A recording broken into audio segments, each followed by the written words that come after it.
It started with a whisper, a look exchanged across a studio lot, a handshake that didn't feel right. A meeting where too much was said, or not enough. Most people thought Hollywood ran on scripts and screens. But Robert Downey Jr. had been around long enough to know better. He had seen the shadows behind the spotlight, the strings that pulled the biggest stars like puppets, the quiet dinners, the secret clubs, the deals made in silence, sealed with smiles but laced with threats. And for years he played the game. Until one day, he didn't. Because even Iron Man has a breaking point. And Robert? He wasn't afraid anymore. What followed was something few expected. A quiet rebellion, a stand against the invisible forces that run the industry. A moment where one of Hollywood's most beloved stars stopped playing along and risked everything to say no.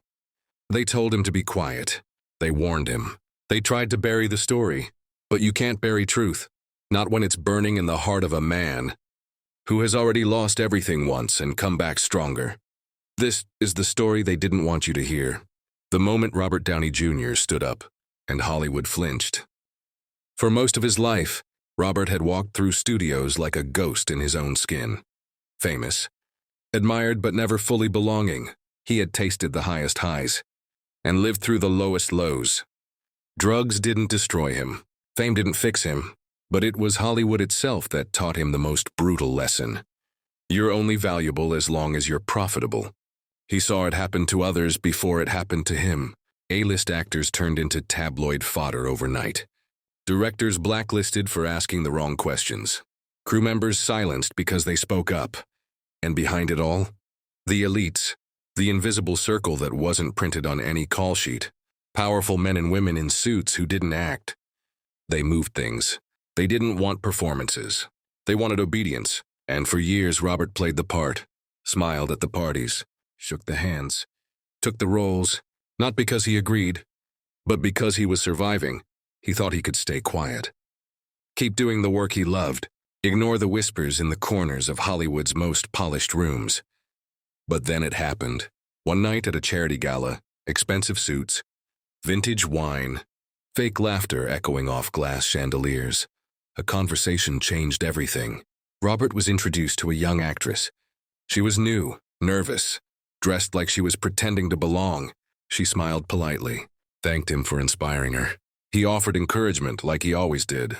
And then, she leaned in and said something that made his stomach twist. They said if I didn't attend the after party, I'd never work again. Her smile didn't change, but her eyes were pleading. She didn't have to explain. He'd heard that line before. He remembered hearing it in his early days, too. He had seen what it cost people when they said no. And in that moment, something inside Robert snapped. Not in anger, in clarity. He looked around the room, the elites smiling over their cocktails, the producers laughing too loud, the agents floating from group to group like predators dressed as professionals. And for the first time, he didn't look away. He didn't cause a scene. Robert Downey Jr. didn't flip a table or shout across the room. He just left, mid-gala, mid-glamour, mid-conversation. He walked out of the building, into the night, into the silence that had always been more honest than any script. And in that quiet, as the wind moved through his jacket and the paparazzi cameras flashed from a distance, he made a decision that would change everything. He would no longer play a part in protecting the lie. Because it was a lie. The idea that Hollywood was only about talent and art and stories. It wasn't. Not anymore. Maybe it never had been. It had become a machine, and too many people were getting crushed inside it. The next morning, Robert made a call. Not to a manager, not to a publicist, to a lawyer, and then to a journalist, someone he trusted, someone he had watched lose jobs before for printing things that were true but inconvenient. He didn't give names. Not yet. He just told the story. About the girl. About the after party. About the way the industry dressed up abuse in luxury and called it networking. The journalist didn't write it. He said he couldn't, not without permission, not without protection. But Robert didn't back down. He started talking to others quietly, behind the scenes, people he'd worked with, people who had once smiled on red carpets but cried in dressing rooms. And he realized something powerful and devastating all at once. Everyone knew, but no one wanted to be the one to say it out loud. because saying it out loud meant risking everything. And even for Robert Downey Jr., that risk was very, very real. The whispers came fast. Not from strangers, from people he once called friends. He's being difficult. He's turning political. Maybe he's not as clean as he pretends to be. He heard it in meetings, felt it in the sudden cancellations, saw it in the roles that vanished without explanation. At first he thought it was coincidence, but Hollywood doesn't accidentally turn its back on someone like Robert Downey Jr. It chooses to. One studio rep told his agent quietly, "We love Robert, but we don't want drama around the release." Another said, "He's a liability now. The press is too focused on his cause." Cause? He wasn't trying to lead a revolution. He just didn't want another young actress to be cornered at a party, with no one to speak for her. But that's the thing about standing up in a room where everyone is sitting. It makes the others uncomfortable. And uncomfortable people in power retaliate in silence. His team started to shrink. One by one, publicists pulled away. Agents stopped calling. Studio heads he once laughed with at premieres avoided eye contact at events. It was happening. He wasn't being fired outright, but he was being erased. Roles dried up. Projects stalled. Interviews were canceled at the last minute. He was being quietly blacklisted by the same system he had once helped save with a red and gold suit. But Robert didn't fold. He had been through worse. He had survived prison, addiction, humiliation, loneliness. And he knew this wasn't punishment. This was proof. Proof that he was touching a nerve they didn't want exposed. And if the cost of truth was silence, then so be it. Robert didn't crumble. He created. When the roles stopped coming, he didn't chase them. He built his own stage. Not a literal one, not a grand comeback, or a self-funded movie to scream for attention. He created something quieter, smarter, stronger. He began funding documentaries that exposed what others wouldn't. He started collaborating with indie filmmakers, not for awards, but for truth. He didn't wait for a green light. He became the green light. He spoke in rooms that didn't care about red carpets, rooms full of survivors, of whistleblowers, of people whose voices had been silenced for years. And slowly, something incredible happened. People noticed.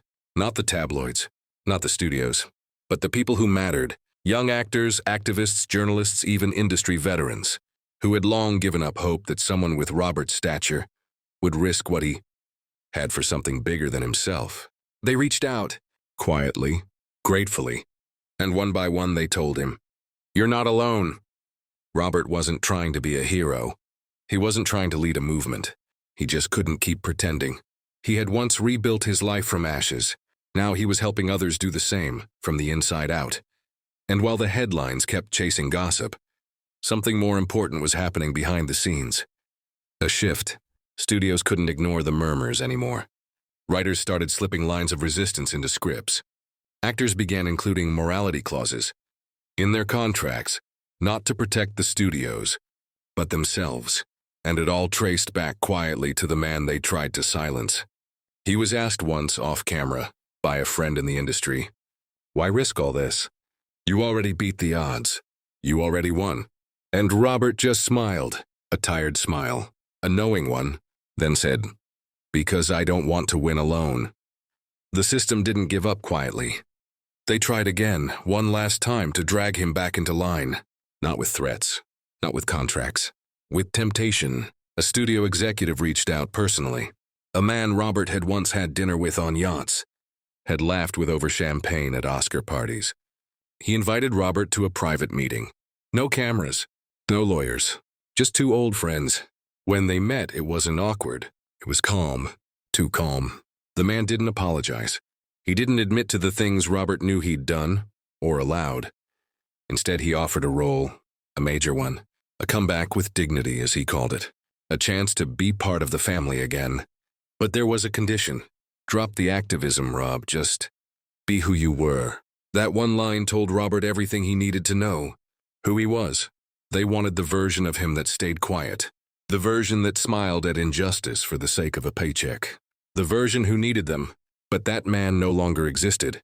Robert leaned back, thought for a second, and said softly, without malice, "The version you miss almost killed me." Then he stood up, shook the man's hand, and left. He never told anyone what happened in that meeting. He didn't need to, because not long after everything changed. More and more people started stepping forward in the industry. Some with stories, some with solidarity, and they all pointed to the same quiet spark that started the fire. Robert Downey Jr., not as Iron Man, but as a man who stood up when it was easier to stay seated, who lost roles and respect from the elite, but gained something far more valuable: integrity. He still acts, but now only when it feels right.